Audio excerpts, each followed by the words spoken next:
दोस्तों नमस्कार, मैं हूं सुरेंद्र नैन और इस वक्त मेरे साथ मौजूद हैं वरिष्ठ पत्रकार सर्वेश कुकरा जी। और आज हम बातचीत करेंगे महम विधानसभा को लेकर, क्योंकि महम विधानसभा जो है वो एक हॉट सीट के रूप में है और वो हॉट सीट आज से ही नहीं है। अगर हम महम का इतिहास देखेंगे, क्योंकि हरियाणा के बड़े नेता कहें, देश के बड़े नेता कहें, चौधरी देवलाल, वो भी वहां से विधायक रहे और उसके बाद महम में वो खूनी संघर्ष भी हुआ, महम कांड के नाम से वो जाना भी जाता है। तो लगातार इस बार का जो कहीं ना कहीं महम में जो चुनाव चल रहा है और जो जो दिग्गज नेता मैदान में है, तो किस तरह का मुकाबला वहां आज के समय है, तो इन सारी की सारी बातों पर चर्चा करेंगे। सुरेश जी, आपका बहुत बहुत स्वागत है। शुक्रिया नहीं साहब। अच्छा, जिस तरीके से वैसे तो हरियाणा में बहुत सारी हॉट सीट है, लेकिन जहां जहां बड़े घराने चुनाव लड़ते हो ना, वो ज्यादा सीट हॉट हो जाती है, उन पर नजरें भी रहती है लोगों की। जी। आज का जो हमारा चर्चा का मुद्दा है वो महम पे हम करना चाहेंगे। महम को आप कैसे देखते हैं? क्योंकि बात करें 2019 के चुनाव की, तो बलराज कुंडू निर्दलीय वहां से जीत कर आए और आनंद सिंह डांगी उनको कहीं ना कहीं हराया। और अगर मैं ठीक हूं तो जितने भी महम में चुनाव हुए हैं, तो बलराज कुंडू ऐसे दूसरे नेता हैं जो निर्दलीय चुनाव जीते हैं। एक जो थे वो शायद 1967 या 1968 में पहली बार निर्दलीय विधायक बने थे वहां से। उनके बाद किसी न किसी पार्टी से रही है। हम चौधरी देवलाल की बात करें, वो जनता दल से थे। हम 82 की बात करें, 85 की बात करें, 87 की बात करें, शायद 3 बार देवलाल वहां से महम से विधायक रहे। हालांकि जब उन्होंने सीट खाली की और वो सारा का सारा महम कांड होता है, ओम प्रकाश चौटाला वहां चुनाव लड़ते हैं, वो सारी की सारी चीजें। लेकिन निर्दलीय मैं बात करूं, क्योंकि हालांकि वो पार्टी उन्होंने बना रखी है, बलराज कुंडू है। कांग्रेस की बात करें तो आनंद सिंह डांगी के जो बेटे हैं बलराम डांगी, वो कांग्रेस से हैं। और निर्दलीयों की बात करें तो राधा अहलावत, जो कि शमशेर खरकड़ा की वाइफ है, वो बीजेपी में थी, टिकट नहीं मिला तो निर्दलीय चुनाव लड़ रही हैं बीजेपी छोड़कर। और बाली पहलवान। तो मोटे मोटे जो 4-5 नेता हैं, कैसे आप देखते हैं? देखो, बलराज कुंडू, पहले तो ये मानना चाहिए कि बलराज कुंडू ऐसे पहले नेता हैं। होता तो ये है कि लोग ये वायदा करते हैं कि भाई हमको विधायक बना दो, हम विधायक बन जाएंगे तो ये कर देंगे। बलराज कुंडू जब विधायक बने तो उससे पहले उन्होंने कुछ करके दिखाया। उन्होंने कहा कि पहले मैं काम करता हूँ, ये मेरा काम है। उन्होंने बसें चलाई और कुछ चीजें की, बहुत सारी चीजें की जो अक्सर लोग बन के भी नहीं कर पाते हैं। तो उन्होंने पहला अपना दिखाया करके कि भाई पहले इस्तेमाल करो फिर विश्वास करो, एक कहावत है। तो बलराज कुंडू की खासियत रही है, एग्जाम्पल सेट कर दिया कि भाई देखो, मैं ऐसे काम करने वाला आदमी हूँ और मैं बनने से पहले ही आपके सामने चीजें तस्वीर पेश कर रहा हूँ, मैं कर रहा हूँ। तो वो चीजें करके फिर वो बन के आते हैं, सिटिंग विधायक रहे हैं वो। अब चूंकि दूसरा टर्म है उनका, तो ये जाहिर सी बात है कि थोड़ी एंटी इनकम्बेंसी होती है। हर व्यक्ति की इच्छाएं बहुत ज्यादा होती है। जनता में ये रहता है कि भाई कोई कितना भी कर दे, लेकिन इच्छाओं की पूर्ति कोई नहीं कर सकता, विश्वकर्मा नहीं बन सकता आदमी। उनको चाहिए कि फटाफट चीजें हो जाए, आज ही हो जाए, और जो वो चाहते हैं वो हो जाए। ये चीज है। थोड़ी लहर की बात करें तो कांग्रेस की लहर है, लेकिन चूंकि आनंद सिंह डांगी के बेटे चुनाव लड़ रहे हैं, आनंद सिंह डांगी की और बात की, और वो चाह रहे थे कि अपने बेटे को लॉन्च करें, उनको स्थापित कर दे राजनीति में, तो उनको टिकट उन्होंने दिलवा दिया। दीपेंद्र सिंह हुड्डा दोनों की मेहरबानी उनपे रही है। लेकिन पिछले चुनाव में भी आपने देखा होगा कि लोग अपने आप ना कई चीजों के कयास लगाते हैं कि भाई हुड्डा साहब इशारा कर गए जी, मतलब इशारा कर गए जी, बलराज कुंडू की तरफ कर गए, या मैनिपुलेशन होती है या वो वाकई कर जाते हैं चीजें। अभी भी पीछे आए तो कुछ लोगों ने कहा कि देखो जी, ये पाँव को हाथ लगा रहा था, आशीर्वाद देने की कोशिश कर रहे थे, दिया नहीं जी, जबरदस्ती लिया जी। ये हो रही है। राधा अहलावत देखो, एक अकेली महिला है और ये सारे के सारे पुरुष खड़े हैं, उनके बीच में वो महिला आती है और डंका उनका चल रहा है। वो बोल्ड भी है। वो ऐसा नहीं है कि भाई किसी राजनेता ने अपनी पत्नी को लॉन्च कर दिया और वो उनको बताएंगे क्या बोलना है, क्या करना है, और वो प्रतिनिधि के तौर पे काम कोई और करेगा। ये ऐसी महिला है जो खुद जो है अपना स्टैंड लेती है, जो मैंने महसूस किया जी। तो बाली की भी है। बाली मोकरा में जो है ना, ये माना जा रहा है कि वो वोट लेंगे। वो वोट जो लेंगे वो किस पे डेंट डलता है, ये अलग इशू है। वो वोट वो नहीं कम लेते हैं तो किसको फायदा है, ज्यादा लेते हैं तो किसको फायदा है। लेकिन चेंज बलराज कुंडू को ही करना पड़ेगा, कोई भी नेता रहे। वो चाहे डांगी साहब के बेटे ने, क्योंकि विधायक जो है बलराज कुंडू थे, तो उनको सारे के सारे चेंज करेंगे। राधा अहलावत भी जो अगर मुकाबले में रहेंगी तो वो उनको चेंज कर रही हैं, अगर वो डांगी साहब कर रहे हैं तो वो भी चेंज कर रहे हैं। तो बलराज कुंडू की स्थिति यहाँ पे हम कम नहीं आंक सकते आज के दिन भी, बेशक जो है। अच्छा, फिर लोगों को एक भी रहता है कि सरकार कोई बन जाए, निर्दलीय जो रहेगा उसकी हिस्सेदारी हो सकती है सरकार में। बीजेपी की आए सरकार, कांग्रेस की आए सरकार, किसी की सरकार आए, जा सकता है, कहीं आए। तो ये चीजें हैं। तो ऐसा कुछ चल रहा है। अगले 4-5 दिनों मुझे लगता है कि काफी चीजें चेंज आएंगी। कुछ फ्लोटिंग वोट होता है जो घूम रहा होता है और वो हवा की वेट करता है कि हवा किधर है, हवा कौन बनाता है। बलराज कुंडू अपने तरीके से हवा बना रहे हैं, उनके पास भी अच्छी खासी टीम है, डांगी का जो परिवार है उनका अपना एक सिस्टम रहा है।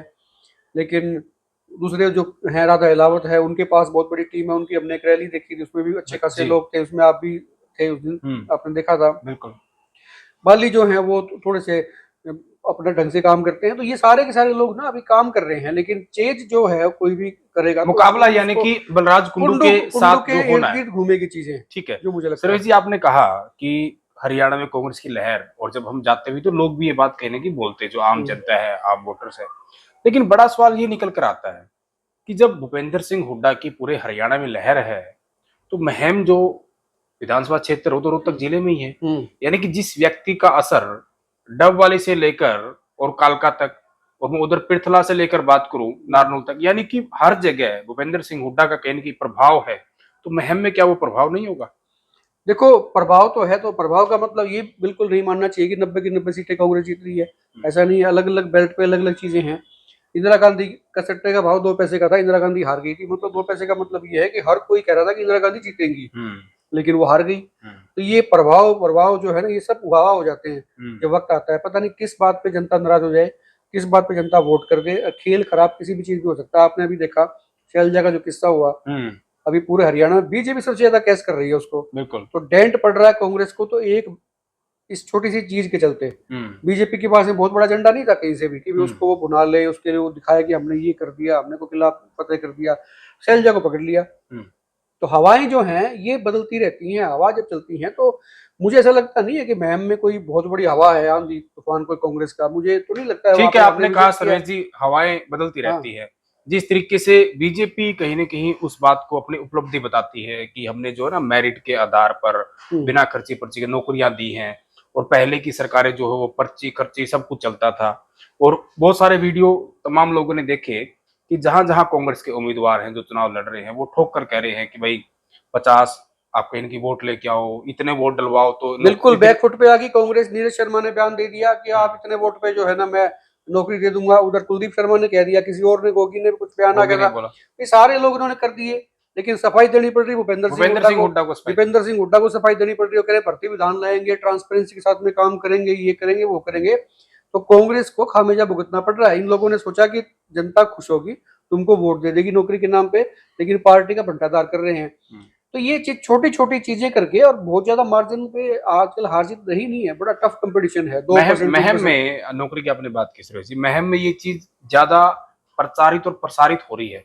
आनंद सिंह डांगी की बात करें, पूर्व में मंत्री रहे हैं, उनके बेटे बलराम डांगी की बात करें जो कि खुद उम्मीदवार है, वो भी कहीं ना कहीं लगातार घर घर जाकर लोगों को ये बात खुलकर कहते हैं, वही आपके घर से 1 या 2 नौकरी तो पक्की है। तो मतलब इसको क्या समझा जाए? क्या एक लालच समझा जाए? कोरी झूठ बोल रहे हैं, झूठ के अलावा कुछ नहीं बोल रहे हैं। वोट लेंगे चले जाएंगे, ऐसा कुछ होगा नहीं। आगे आगे आरटीआई का इतना जबरदस्त जमाना है, हर कोई डरेगा नौकरी के लिए। अगर कोई नेता किसी को कह रहा है कि नौकरी दे दूंगा 50 वोट पे, घर में दे दूंगा, 2 दे दूंगा, 1 दे दूंगा, कोरी झूठ बोल रहा है। इसका मतलब उनके पास में विजन है ही नहीं, एजेंडा ही नहीं है। और जो समझदार लोग है ना अनंत साहब, वो आते ही नहीं इन चक्करों में।